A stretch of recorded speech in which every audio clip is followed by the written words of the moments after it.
Hello दोस्तों, आप सभी का स्वागत है आज की इस क्लास में। आज की इस क्लास में हम बात करेंगे आधुनिक इतिहास के कुछ प्रमुख तथ्यों के बारे में। इनसे जो है किसी भी एग्जाम में आपको 3 से 4 क्वेश्चन मिलेंगे। इसमें हम बात करेंगे जो इवेंट है उनकी डेट्स के बारे में और उनके क्रम के बारे में।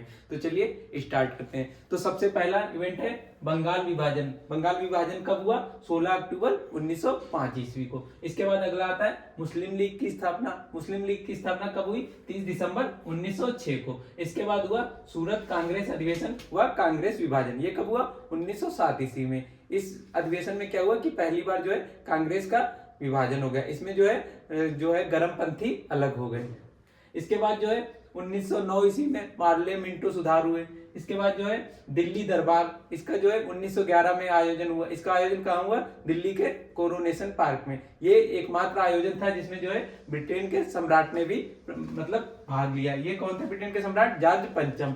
और ये दिल्ली दरबार जो है लॉर्ड हार्डिंग के टाइम हुआ था। ठीक है। इसके बाद जो है होम रूल लीग की स्थापना हुई और होम रूल लीग दो थी। एक जो है बाल गंगाधर तिलक ने स्थापना की थी और एक एनी बेसेंट ने। बाल गंगाधर तिलक की होम रूल लीग की स्थापना कब हुई? 28 अप्रैल 1916। इसके बाद एनी बेसेंट की होम रूल लीग इसकी स्थापना कब हुई? 1 सितंबर 1916। इसके बाद जो है मॉन्टेग्यू घोषणा। मॉन्टेग्यू घोषणा कब की गई? 20 अगस्त 1917 ईस्वी को। इसके बाद जो है 1917 का कलकत्ता अधिवेशन हुआ। इसमें कौन अध्यक्ष थी? एनी बेसेंट अध्यक्ष बनी। इसके बाद 1918 का दिल्ली अधिवेशन। 1918 के दिल्ली अधिवेशन में क्या हुआ कि कांग्रेस का दूसरा विभाजन हो गया। लेकिन इसमें फर्क इतना है कि जो 1907 के सूरत कांग्रेस अधिवेशन था इसमें जो है गरमपंथी अलग हुए थे और 1918 के दिल्ली अधिवेशन में जो है नरमपंथी अलग हो गए थे। अब इसके बाद जो होते एटक की स्थापना। एटक मतलब all India trade union Congress. इसकी स्थापना जो है 1920 ईस्वी में हुई 31 अक्टूबर को। अब भारतीय कम्युनिस्ट पार्टी की स्थापना कब हुई? 1 सितंबर 1924 ईस्वी को। अब आ जाते हैं आगे साइमन कमीशन का गठन। साइमन कमीशन का गठन कब हुआ? 8 नवंबर 1927 ईस्वी को। इसके बाद जो है मद्रास का कांग्रेस अधिवेशन हुआ 1927 ईस्वी में। इसका अध्यक्ष कौन था? M.A. अंसारी इसके अध्यक्ष थे। इसके बाद जो है साइमन कमीशन भारत आया। साइमन कमीशन कब भारत आया? 3 फरवरी 1928। ये दोनों आप याद रखिए, बहुत ही इंपॉर्टेंट है, कई बार एग्जाम में पूछे जा चुके हैं। इसके बाद जो है नेहरू रिपोर्ट। नेहरू रिपोर्ट कब आई? अगस्त 1928 ईस्वी में। इसके बाद जो है लाला लाजपत राय पे लाठीचार्ज हो गया। उसकी डेट कब क्या है? 30 अक्टूबर 1928 ईस्वी को। इसके बाद जो है लाला लाजपत राय की जो मृत्यु हो गई कब? 17 नवंबर 1928 ईस्वी को। इसके बाद जिन्ना का 14 सूत्री कार्यक्रम ये कब हुआ? मार्च 1929 ईस्वी में। इसके बाद जो है लाहौर अधिवेशन। लाहौर अधिवेशन कब हुआ? 1929 ईस्वी में। ठीक है। तो ये जो है सिर्फ क्रम है और उनकी इवेंट्स की डेट है। अभी इन सब के बारे में हम डिटेल से भी पढ़ेंगे। तो दोस्तों, चित्तरंजन दास की मृत्यु के बाद अब बात करते हैं क्रांतिकारी आंदोलन में जो प्रमुख घटनाएं उनकी। तो HRA की स्थापना हुई, हिंदुस्तान रिपब्लिक एसोसिएशन की स्थापना। इसकी स्थापना कब हुई? अक्टूबर 1924 ईस्वी में। इसकी स्थापना की थी सचिंद्र नाथ सान्याल ने। इसकी स्थापना की गई थी कानपुर में। और फिर 1928 ईस्वी में दिल्ली के जो है फिरोज शाह कोटला मैदान, जिसे अभी अरुण जेटली स्टेडियम कर दिया, फिरोज शाह कोटला मैदान में जो है चंद्रशेखर आजाद के नेतृत्व में HRA का नाम बदलकर क्या कर दिया गया? HSRA, Hindustan socialist Republic association. मतलब कि जब HRA पे वामपंथी विचारधारा का प्रभाव आया तो उसका नाम HSRA कर दिया गया। ये इंपॉर्टेंट क्वेश्चन है, पूछा जाता है, कई बार पूछा गया, आप इसको याद रखना। अब बात करते हैं काकोरी कांड की। काकोरी कांड हुआ 9 अगस्त 1925 ईस्वी को। इसमें क्या हुआ कि हरदोई से लखनऊ एक ट्रेन जा रही थी जिसमें सरकारी खजाना था, उसको क्रांतिकारियों के द्वारा लूट लिया गया। इसमें जो है अशफाक उल्लाह खां, राजेंद्र लाहिड़ी, रोशन सिंह और रामप्रसाद बिस्मिल को फांसी दे दी गई। इसके बाद बात करते हैं नौजवान सभा की। नौजवान सभा की स्थापना की गई 1926 ईस्वी में। इसके संस्थापक कौन थे? इसके संस्थापक थे शहीद भगत सिंह। फिर हुआ सांडर्स हत्याकांड। सांडर्स हत्याकांड जो है 17 दिसंबर 1928 ईस्वी को हुआ। इसके साथ आपको लाला लाजपत राय की मृत्यु भी याद रखनी है। लाला लाजपत राय की मृत्यु कब हुई थी? 17 नवंबर 1928 ईस्वी को। ठीक है। इसके बाद हम बात करते हैं असेंबली बम कांड की, जब भगत सिंह ने बम फेंका था। इस असेंबली बम कांड कब हुआ? 8 अप्रैल 1929 ईस्वी को। इस बम फेंकते वक्त भगत सिंह ने नारा दिया था इंकलाब जिंदाबाद। इंकलाब जिंदाबाद का अर्थ होता है क्रांति अमर रहे। इस नारे को लोकप्रिय किसने बनाया? भगत सिंह ने। इससे पहले सबसे लोकप्रिय नारा था वंदे मातरम का। इसके बाद जो है इंकलाब जिंदाबाद ये सबसे लोकप्रिय नारा बन गया। फिर इसके बाद जतिन दास की मृत्यु 13 सितंबर 1929 ईस्वी को जतिन दास की मृत्यु हो गई। इन्होंने 63 दिनों की भूख हड़ताल की थी, उसके बाद इनकी मृत्यु हो गई। इसके बाद जो है भगत सिंह, सुखदेव, राजगुरु, इनको फांसी कब हुई?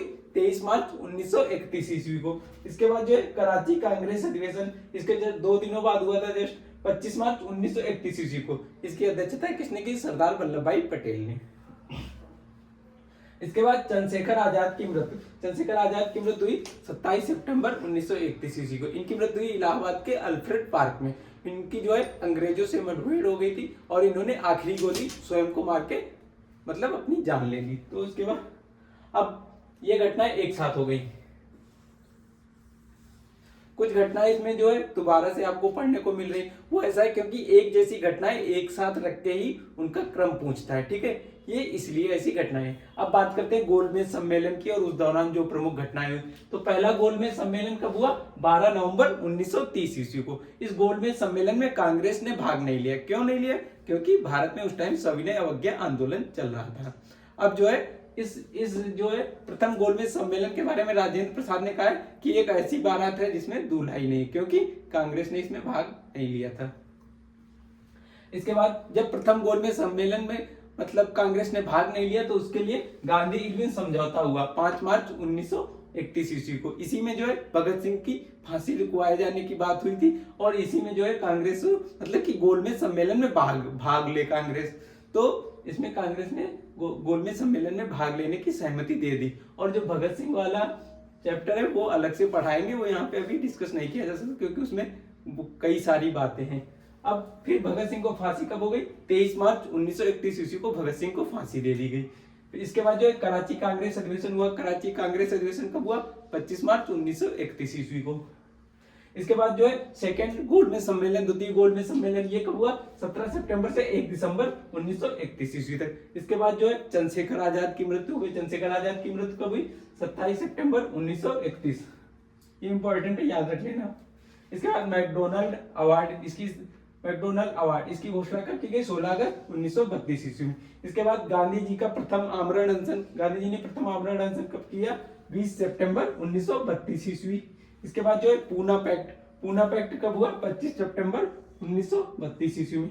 इसके बाद जो है तृतीय गोलमेज सम्मेलन हुआ 17 नवंबर से 24 दिसंबर 1932 ईस्वी तक। अब बात करते हैं आगे। 1937 ईस्वी में प्रांतों में चुनाव हुए। कब हुए? 1 फरवरी 1937 ईस्वी को। फिर जो है द्वितीय वर्ल्ड वार की शुरुआत हो गई 1 सितंबर 1939 ईस्वी में। इसमें जो है लेन लिथिगो जो भारत का वायसराय था, इसने भारत को युद्धरत घोषित कर दिया। कब? 3 सितंबर 1939 ईस्वी को। अब कांग्रेस सरकार का त्यागपत्र, जो प्रांतीय सरकारें थी उनको, जो प्रांतों में कांग्रेस की सरकारें थी उन्होंने त्यागपत्र दे दिया। कब? 22 अक्टूबर 1939 ईस्वी को। और जब कांग्रेस ने त्यागपत्र दिया तो जो मुस्लिम लीग थी इसने इसे मुक्ति या धन्यवाद दिवस की मनाया। कब मनाया? 23 दिसंबर 1939 ईस्वी को, ठीक है। अब लीग के लाहौर अधिवेशन में जो है द्विराष्ट्र सिद्धांत पारित किया गया। कब? 23 मार्च 1940 ईस्वी को। इसके बाद लिथिगो ने जो है अगस्त प्रस्ताव प्रस्तुत किया। इसको कब? अगस्त प्रस्ताव, इसकी डेट कब है? 8 अगस्त 1940 ईस्वी। इसके बाद इस टाइम चूंकि ब्रिटिश सरकार जो थी युद्धरत थी द्वितीय विश्व युद्ध में, इसलिए गांधी जी ने कोई बड़ा आंदोलन न करके व्यक्तिगत अवज्ञा आंदोलन या दिल्ली चलो सत्याग्रह आंदोलन चलाया। इसमें क्या हुआ? 17 अक्टूबर 1940 ईस्वी को यह चला। इसमें जो है 3 सत्याग्रही थे। पहले सत्याग्रही कौन थे? विनोबा भावे। जब इन्हें गिरफ्तार कर लिया जाता तो आंदोलन का नेतृत्व कौन करेगा? जवाहरलाल नेहरू। और उसके बाद सरदार वल्लभ भाई पटेल। इसके बाद जो है अटलांटिक चार्टर की घोषणा कब की गई? 12 अगस्त 1941 ईस्वी को। इसके बाद क्रिप्स मिशन की डेट कब है? 11 मार्च 1942 ईस्वी को। इसके बाद जो है भारत छोड़ो आंदोलन का जो प्रस्ताव है वो कब लाया गया? 7 अगस्त 1942 ईस्वी को, ठीक है। और 8 अगस्त को गांधी जी ने करो या मरो का नारा दिया, 8 अगस्त 1942 ईस्वी को। इसके बाद ऑपरेशन जीरो आवर जो है 9 अगस्त 1942 ईस्वी को प्रारंभ किया गया। इसमें जो है सभी प्रमुख नेताओं को गिरफ्तार कर लिया गया। इसके बाद जो है केंद्रीय संग्राम समिति का गठन किया गया 9 नवंबर 1942 ईस्वी को। इसमें कौन कौन सदस्य थे? जयप्रकाश नारायण राम मनोहर लोहिया और अरोड़ा आसिफ अली। इसके बाद जो है गांधी जी का अनशन, गांधी जी ने अनशन कब किया? 10 फरवरी 1945 ईस्वी के। इसके बाद गांधी जी को कब रिहा किया गया? 6 मई 1944 ईस्वी को गांधी जी को रिहा कर दिया गया। अब आगे देखते हैं। तो दोस्तों, जब ब्रिटिश सरकार ने भारत छोड़ो आंदोलन का बलपूर्वक दमन कर लिया तो चक्रवर्ती राजगोपालाचारी द्वारा एक फार्मूला दिया गया है। ये कब दिया गया? 10 जुलाई 1944 ईस्वी में। इसके बाद जो है अली देसाई पैक्ट, ये लियाकत अली एवं भूला भाई देसाई के बीच हुआ। इसको कब हुआ? ये अप्रैल 1945 ईस्वी में। इसके तहत जो है एक अंतरिम सरकार का गठन किया जाना था। अब इसके बाद वेवेल योजना, जब वेवेल मतलब नया वायसराय बन के आया, 1 साल तक तो ये खामोश रहा। इसके बाद जो है इसने जो है 14 जून 1945 ईस्वी को एक घोषणा की, उसे जो है वेवेल योजना कहते हैं। इसके बाद शिमला सम्मेलन जो है 25 जून 1945 ईस्वी को हुआ। इसके बाद जो है कैबिनेट मिशन भारत आया। कैबिनेट मिशन कब आया? 15 मार्च 1946 ईस्वी को। इसके बाद भारत में इसी संविधान सभा का चुनाव, भारत में संविधान सभा के चुनाव कब हुए? जुलाई 1946 ईस्वी में, ठीक है। इसके बाद जो है प्रत्यक्ष कार्यवाही दिवस 16 अगस्त 1946 ईस्वी को। इस दिन जो है भयंकर दंगे हुए भारत में। इसके बाद जो है अंतरिम सरकार के गठन की घोषणा कब की गई? 24 अगस्त 1946 ईस्वी को, ठीक है। अंतरिम सरकार ने शपथ कब ली? 2 सितंबर 1946 ईस्वी को। ये बहुत ही इंपॉर्टेंट डेट है, याद रखना। इसके बाद जो है पहले तो मुस्लिम लीग ने जो है अंतरिम सरकार में शामिल होने से मना कर दिया। बाद में मुस्लिम लीग जो है अंतरिम सरकार में शामिल हो गई। कब शामिल हुई? 26 अक्टूबर 1946 ईस्वी को। अब इसके बाद संविधान सभा की पहली बैठक कब हुई? 9 दिसंबर 1946 ईस्वी को। इसके बाद जो है ब्रिटिश सरकार द्वारा भारत छोड़ने की घोषणा कब की गई? 20 फरवरी 1947 ईस्वी को। इसके बाद जो है लॉर्ड माउंटबेटन जो है भारत का वायसराय बना। कब बना? 22 मार्च 1947 ईस्वी को। अब जिसके बाद लॉर्ड माउंटबेटन ने भारत के विभाजन की एक योजना पेश की, उसको क्या बोलते हैं? माउंटबेटन योजना। कब पेश की? 3 जून 1947 ईस्वी को। इसके बाद जो है भारतीय स्वतंत्रता का एक्ट पारित किया गया ब्रिटिश सरकार के द्वारा। कब पारित किया गया? 18 जुलाई 1947 ईस्वी को। इसके बाद जो है 15 अगस्त 1947 ईस्वी में भारत स्वतंत्र हो गया। अब बात करते हैं कुछ और फैक्ट्स की। तो दोस्तों, अब बात करते हैं गांधी जी के प्रसिद्ध आंदोलनों की। असहयोग आंदोलन गांधी जी ने कब किया? 1 अगस्त 1920 ईस्वी से असहयोग आंदोलन शुरू हुआ। इसके बाद सविनय अवज्ञा आंदोलन, ये कब से शुरू हुआ? 31 जनवरी 1930 ईस्वी से। और इसके बाद भारत छोड़ो आंदोलन, ये जो है 9 अगस्त 1942 ईस्वी से शुरू हुआ। इन जो है तीनों आंदोलनों का वर्णन जो है इन पत्रकारों ने किया है। ये इंपॉर्टेंट क्वेश्चन है, कई बार पूछा गया है। असहयोग आंदोलन का वर्णन किस पत्रकार ने किया है? लुई फिशर ने।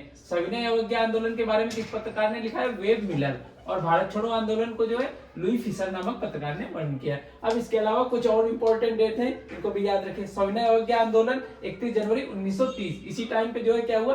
दांडी यात्रा शुरू हुई। ये कब से शुरू हुई? 12 मार्च 1930 ईस्वी से। और दांडी यात्रा का वर्णन किस पत्रकार ने किया है? ब्रेल्सफोर्ड ने, ठीक है। इसके बाद जो है गांधी जी ने नमक कानून तोड़ा। नमक कानून गांधी जी ने कब तोड़ा? 6 अप्रैल 1930 ईस्वी को। इसके बाद जो है गांधी जी को गिरफ्तार कर किया गया। गांधी जी को 5 मई 1930 ईस्वी को गिरफ्तार कर लिया गया। इसके बाद जो है साइमन कमीशन की रिपोर्ट आई। कब आई साइमन कमीशन की रिपोर्ट? 27 मई 1930 ईस्वी को। तो दोस्तों, अब हम बात करेंगे सुभाष चंद्र बोस के बारे में, प्रमुख तथ्यों के बारे में। नेताजी सुभाष चंद्र बोस का जन्म 23 जनवरी 1897 ईस्वी को हुआ। नेहरू रिपोर्ट के विरोध में इन्होंने जो है 1928 ईस्वी में इंडिपेंडेंट लीग का गठन किया। 1941 ईस्वी में इन्हें कलकत्ता में नजरबंद कर लिया गया। फरवरी 1942 ईस्वी में इन्होंने बर्लिन से रेडियो का प्रसारण प्रारंभ किया। जुलाई 1943 ईस्वी में सिंगापुर में इन्होंने दिल्ली चलो का नारा दिया। 25 अगस्त 1943 ईस्वी को आईएनए का नाम बदलकर क्या कर दिया गया? आजाद हिंद फौज। 21 अक्टूबर 1943 ईस्वी को इन्होंने सिंगापुर में अस्थायी सरकार की स्थापना की। 21 जनवरी 1944 ईस्वी को जो है ऑपरेशन यू का प्रारंभ हुआ। मतलब कि जो भारत पे अभियान करने वाले थे उसको क्या नाम दिया गया? Operation you. 18 मार्च 1944 ईस्वी को आईएनए ने पहली बार भारतीय धरती पर कदम रखा। 6 जुलाई 1944 ईस्वी को क्या है? इन्होंने गांधी जी से अपील की। और 15 अगस्त 1945 ईस्वी को जापान ने आत्मसमर्पण कर दिया द्वितीय विश्व युद्ध में। 6 और 9 अगस्त को हिरोशिमा और नागासाकी पर 2 परमाणु बम गिराए गए थे। उसके बाद जो है 15 अगस्त को जापान ने आत्मसमर्पण कर दिया। और 18 अगस्त 1945 ईस्वी को क्या हुआ? सुभाष चंद्र बोस की एक विमान दुर्घटना में मृत्यु हो गई। तो दोस्तों, ये क्लास आपको कैसी लगी आप कमेंट बॉक्स में जाकर जरूर बताइए और अपना फीडबैक दीजिए एवं चैनल को सब्सक्राइब कीजिए, वीडियो को लाइक कीजिए और शेयर कीजिए। और अगर आपको कोई क्वेश्चन है तो आप इंस्टाग्राम पे RGM_IAS पर पूछ सकते हैं। सभी लेटर्स जो है स्मॉल लेटर्स हैं, RGM_IAS। तो दोस्तों मिलते हैं अगले वीडियो में, तब तक आप अपने माता पिता का ख्याल रखिए। धन्यवाद।